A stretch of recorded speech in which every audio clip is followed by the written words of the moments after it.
Matapos ang patalbugan sa meet and greet kanina, nagtungo naman ngayong araw ang mga kandidata sa pasabog na event, ang Welcome Dinner Gala, kung saan muling nagpatalbugan ng mga pasabog na nagkagandahan at glamurosa ang mga gown, nagkagandahang hair and makeup. Patalbugan ng mga kandidata sa red carpet ng Miss Universe.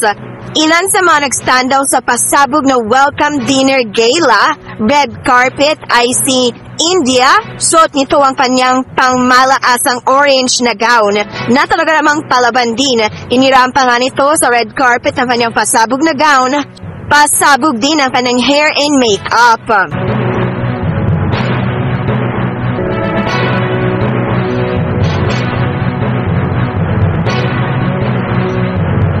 Kabugera ding lumampa ang pambato ng USA sa red carpet. Pasabog na black dress kung saan maladyosa ang design ang suot nito.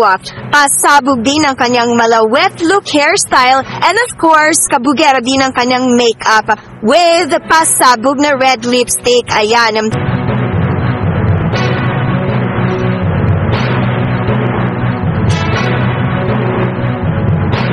Hindi rin nagpapignag sa pabonggahan ng gown ang pambato ng Thailand na si Antonia Porcilja. Simple lang pero nag-uumapaw sa pagka-elegante.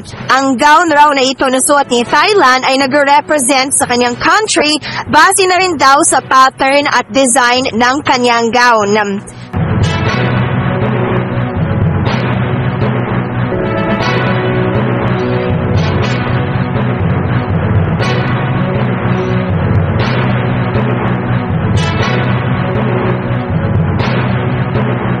At syempre, magbabatalo ba naman ang Philippines? Pasabog na black modern Filipiniana ang suot ni Michelle na inirampa nito sa red carpet.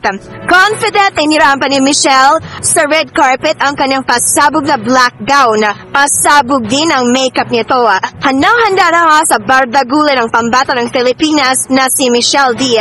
Nag-uumapaw ito sa pagka-elegante at consistent pa rin ito sa kanyang poise, grace at confidence. Ayan, patikim lamang daw ito sa pasabog na evening gown competition na dapat raw ninyong kahaabangan sa preliminary competition ngayong November 17. Ayan.